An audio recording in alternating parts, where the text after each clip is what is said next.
Hello दोस्तों, स्वागत करता हूं आज की इस वीडियो में। हम लोग इंटरमीडिएट एग्जाम जो भी छात्र एवं छात्राएं 2024 में बोर्ड एग्जाम देने वाले हैं उसके लिए हम लोग फिजिक्स का टॉप 30 महत्वपूर्ण ऑब्जेक्टिव प्रश्न लेकर आए हैं और ये काफी ज्यादा इंपॉर्टेंट है। ऐसा क्वेश्चन अभी तक आप पूरे यूट्यूब पर नहीं किए होंगे, ठीक है। तो सभी स्टूडेंट वीडियो को अंत तक देखिएगा और एक भी प्रश्न को छोड़ना नहीं है। इसका हम पीडीएफ आपको फ्री ऑफ कॉस्ट दे देंगे व्हाट्सएप ग्रुप पर और टेलीग्राम ग्रुप पर। इसका हम पीडीएफ दे देंगे। एक बार वीडियो देख लीजिए और उसके बाद एक बार पीडीएफ को देख लीजिएगा, ठीक है, ताकि आपको याद हो जाएगा। तो चलिए वीडियो को स्टार्ट करते हैं। देखिए पहला प्रश्न क्या है, संचार तंत्र का भाग नहीं है। देखिए संचार तंत्र का भाग नहीं है, बतलाइए। अगर प्रश्न आएगा संचार तंत्र का भाग इनमें से नहीं है तो याद रखिएगा गलन जो होता है ये संचार तंत्र का भाग नहीं है। प्रेषण, संचरण, अभिग्रहण ये तीनों आपका संचार तंत्र का भाग होता है। दूसरा प्रश्न है, एनालॉग संचार तंत्र का उदाहरण नहीं है। देखिए एनालॉग संचार तंत्र का उदाहरण कह रहा है नहीं है। देखिए उदाहरण आपका फैक्स जो होता है ना, ये एनालॉग संचार तंत्र का उदाहरण नहीं है। फैक्स आपका सही जवाब हो जाएगा, ठीक है। तीसरा प्रश्न देखिए क्या प्रश्न है। प्रश्न है आपका, निम्नलिखित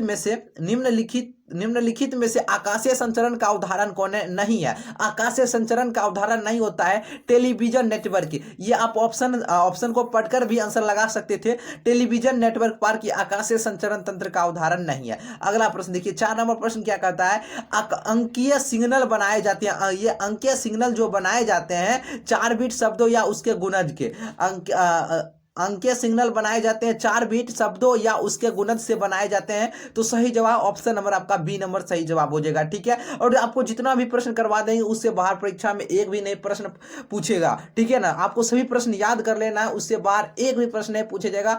100% आपके परीक्षा में प्रश्न टकराएगा, ठीक है। 70 में आपका 35 सही प्रश्न होगा, ये गारंटी लेते हैं, ठीक है। सिर्फ ऑब्जेक्टिव जितना आपको देते हैं याद कर लीजिएगा, ठीक है। एक बार देखते चलिएगा, आप रटिए नहीं, एक बार देखते चलिए, आपको इतना रिवीजन करा देंगे। ये क्वेश्चन को आप भूलवे नहीं कीजिएगा, ठीक है। देखिए अगला है, टेलीविजन एवं उपग्रह संचार आधारित है। ये किस पर आधारित होता है? स्पेस वेव पर आधारित होता है। स्पेस वेव पर आधारित होता है। अगला है, प्रकाशीय तंतु संचरण में प्रकाश स्रोत के रूप में क्या होता है? प्रकाश स्रोत के रूप में क्या होता है? लेसर होता है। क्या होता है? लेसर या प्रकाश उत्सर्जक डायोड होता है। तो सही जवाब ऑप्शन नंबर बी नंबर सही जवाब हो जाएगा। चलिए अगला प्रश्न है आपका, आवृत्ति आवंटन का काम करता है। आवृत्ति आवंटन का काम क्या होता है? इसका काम क्या होता है? इसका काम होता है अंतरराष्ट्रीय दूरसंचार यूनियन होता है। सही जवाब ऑप्शन नंबर ए नंबर सही जवाब हो जाएगा। अगला प्रश्न है, युक्ति जो सिंप्लेक्स है वह क्या है? युक्ति जो सिंप्लेक्स है वह क्या है? तो देखिए उसका नाम है डियर टीवी। क्या नाम है? सिंप्लेक्स कौन होता है? टीवी को कहते हैं। ऑप्शन नंबर ए हो जाएगा। अगला युक्ति जो डुप्लेक्स होता है, वह युक्ति जो डुप्लेक्स होता है उसका नाम क्या है? जो डुप्लेक्स होता है उसका नाम है मोबाइल। डुप्लेक्स का क्या होता है भैया? मोबाइल होता है डुप्लेक्स।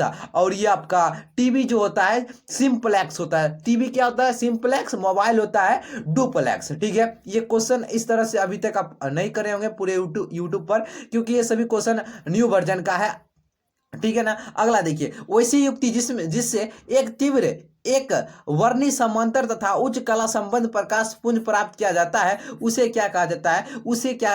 उसे लेसर कहा जाता है। देखिए यार याद रखिएगा, प्रश्न इंपॉर्टेंट बनता है, वीवीआई प्रश्न है। वैसी युक्ति जिससे एक तीव्र एवं एक वर्णी या फिर समांतर तथा उच्च कला संबंध प्रकाश पुंज प्राप्त किया जाता है तो उसे लेसर कहा जाता है। क्या कहा जाता है? लेसर कहा जाता है, ठीक है। अगला देखिए, वैसी युक्ति जिसकी संक्षिप्ति बोधन विकिरण के उद्दीपित उत्सर्जन द्वारा माइक्रो तरंगों का प्रवर्धन है, जिसमें समाविष्ट प्रतिलोमन की क्रिया होती है, उसे क्या कहा जाता है? उसे कहते हैं मेसर कहा जाता है। देखिए लेसर मेसर याद रखिएगा, लेसर मेसर में कंफ्यूजन नहीं होना है, ठीक है। चलिए अगला प्रश्न देखिए। अगला प्रश्न आपका, किसी स्थिति में प्रकाशीय तंतु संचरण में प्रकाश की किरणों को बार बार पूर्ण आंतरिक परावर्तन होता है। क्या पूर्ण आंतरिक परावर्तन होता है?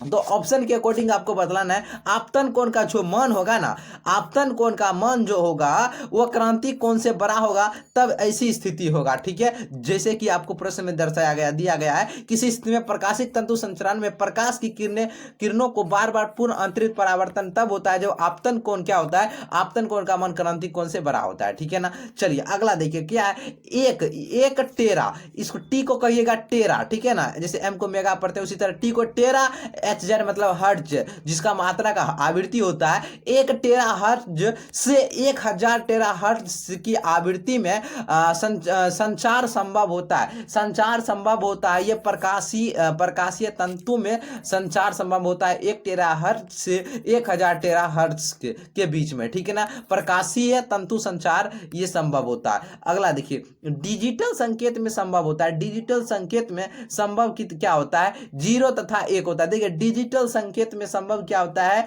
डिजिटल संकेत में 0 तथा 1 संभव होता है। अगला देखिए, वाहक तरंगों पर किसी सूचना के अध्यारोपण की प्रक्रिया को क्या कहा जाता है, इसे कहा जाता है मॉड्यूलन। देखिए याद रखिएगा, बहुत ही आसान है। वाहक तरंगों पर किसी सूचना के अध्यारोपण की प्रक्रिया को, देखिए वाहक तरंगों पर किसी सूचना के अध्यारोपण की प्रक्रिया को मॉड्यूलन कहा जाता है। बहुत ही भिविया प्रश्न है। अगला, प्रकाशिक तंतु संचार का सिद्धांत ये किस पर आधारित है, ये पूर्ण आंतरिक परावर्तन पर आधारित है। बहुत ही भिविया प्रश्न है, रट ही जाना है। जो प्रश्न कह देंगे भिविया है उसको हमेशा रट जाना है, वो मुंह पर आना चाहिए, जबान पर आना चाहिए, ठीक है। अगला, 40 मेगाहर्ट्ज से अधिक आवृत्तियों के संचार में उपयुक्त क्या होता है, इसमें उपयुक्त होता है डियर आपका उपग्रह उपयुक्त होता है। उपग्रह से नहीं कि सबसे उपग्रह हो जाएगा ऑप्शन नंबर बी। अगला है, वाक सिग्नलों की आवृत्ति परास कितना होता है। देखिए वाक जो सिग्नल होता है ना, उसकी आवृत्ति परास कितना के कितना बीच में होता है, यही आपको बतलाना है। तो सही जवाब ऑप्शन नंबर ए हो जाएगा 300 हर्ट्ज से 3100 हर्ट्ज के बीच में होता है, ठीक है ना। वाक सिग्नलों की आवृत्ति परास कितना होता है, 300 हर्ट्ज से 3100 हर्ट्ज। आपका सही जवाब हो जाएगा ऑप्शन नंबर ए। अगला है, देखिए दृश्यों के प्रसारण के लिए वीडियो सिग्नलों की बैंड चौड़ाई आपको बतलाना है कितना होता है डियर। दृश्यों के प्रसारण के लिए बैंड सिग्नलों की चौड़ाई कितना होता है बतलाई। तो सही जवाब आपका क्या हो जाएगा, ऑप्शन नंबर बिल्कुल सी हो जाएगा, 4.2 मेगा हर्ट्ज हो जाएगा। ऑप्शन नंबर सी नंबर हो जाएगा सही जवाब। दृश्यों के प्रसारण के लिए वीडियो सिग्नलों की बैंड चौड़ाई कितना होता है, बैंड चौड़ाई का मान पूछेगा, याद रखिएगा 4.2 मेगा हर्ट्ज होता है। ऑप्शन नंबर सी हो जाएगा। चलिए अगला प्रश्न है, इलेक्ट्रॉनिक साधनों का उपयोग करके इंटरनेट के उपयोग द्वारा व्यापार को प्रोन्नत करना ही क्या कहलाता है। देखिए इलेक्ट्रॉनिक साधनों का उपयोग करके इंटरनेट के उपयोग द्वारा व्यापार को प्रोन्नत करना ही क्या कहलाता है, इसे क्या कहा जाता है, इसे कहा जाता है ई कॉमर्स कहलाता है। ई कॉमर्स कहलाता है। ई कॉमर्स का नाम आप सुने होंगे कभी। इलेक्ट्रॉनिक साधनों का उपयोग करके, इलेक्ट्रॉनिक साधन का उपयोग करेंगे और इंटरनेट के उपयोग के द्वारा, इंटरनेट के उपयोग के द्वारा व्यापार को प्रोन्नत करना, व्यापार को क्या करना, प्रोन्नत करना, यानी व्यापार को आगे बढ़ाना क्या कहलाता है, ई कॉमर्स कहलाता है। ई कॉमर्स इलेक्ट्रॉनिक साधनों का उपयोग करना है और इंटरनेट के द्वारा व्यापार करना है और उसे कहते हैं ई कॉमर्स कहते हैं, ठीक है। चलिए बादलों, देखिए बादलों के द्वारा परावर्तन होता है, बादलों के द्वारा परावर्तन होता है, बादलों के द्वारा परावर्तन होता है अवरक्त किरणों का। अवरक्त किरणों का काफी भिविया प्रश्न है। बादलों के द्वारा परावर्तन किसका होता है, बादल के द्वारा अवरक्त किरणों का होता है। चलिए 25 नंबर है, बहुत ही भिविया प्रश्न है।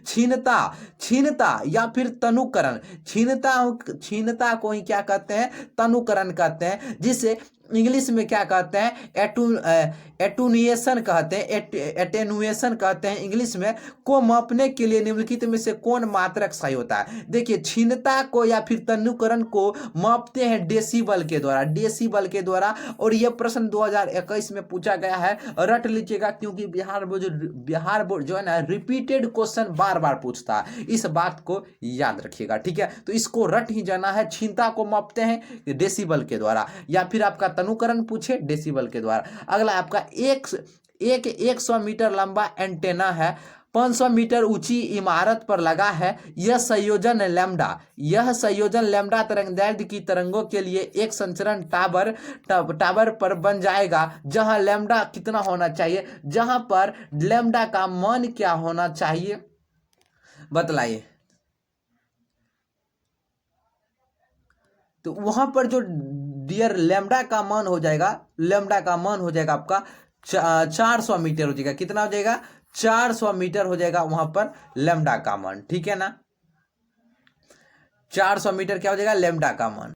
चलिए अगला प्रश्न देखिए। अगला प्रश्न आपका भू तरंग संचरण की परमाणुक आवृत्ति परास कितना होता है। देखिए भू तरंग जो संचरण होता है इसका परमाणुक आवृत्ति परास कितना होता है। इसका आवृत्ति परास कितना होता है, रट ही जाना है, होता है less than equal to 1 megahertz से होता है। ठीक है, सही जवाब ऑप्शन नंबर सी नंबर हो जाएगा। अगला है स्काई वेव संचार आधारित है। ये प्रश्न वीवीआई बनता है, रट जाना है। स्काई वेव संचार आधारित होता है, ये आयन मंडल द्वारा परावर्तन पर यह परीक्षा में पूछा जा चुका है। ठीक है, चलिए अगला प्रश्न देखिए। रेडियो तरंगों का परावर्तन होता है, रेडियो तरंगों का परावर्तन किसके द्वारा होता है। रेडियो तरंगों का परावर्तन ये होता है आयनोस्फीयर से, आयनोस्फीयर से होता है, याद रखिएगा आयनोस्फीयर से। इंपॉर्टेंट प्रश्न है। अगला देखिए, संचार उपग्रह का आवर्त काल कितना होता है। संचार उपग्रह का आवर्त काल कितना होता है, वह 24 घंटा होता है। कितना होता है, 24 घंटा। ये 2015 में पूछा जा चुका है,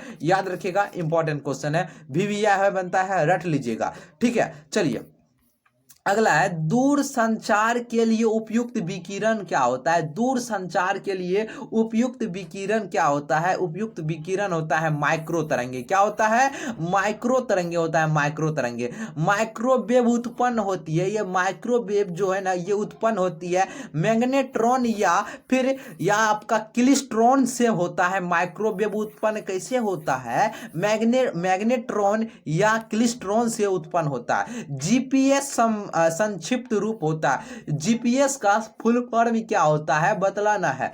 इसका संक्षिप्त रूप क्या होता है, जीपीएस का संक्षिप्त रूप होता है ग्लोबल पोजिशनिंग सिस्टम। ग्लोबल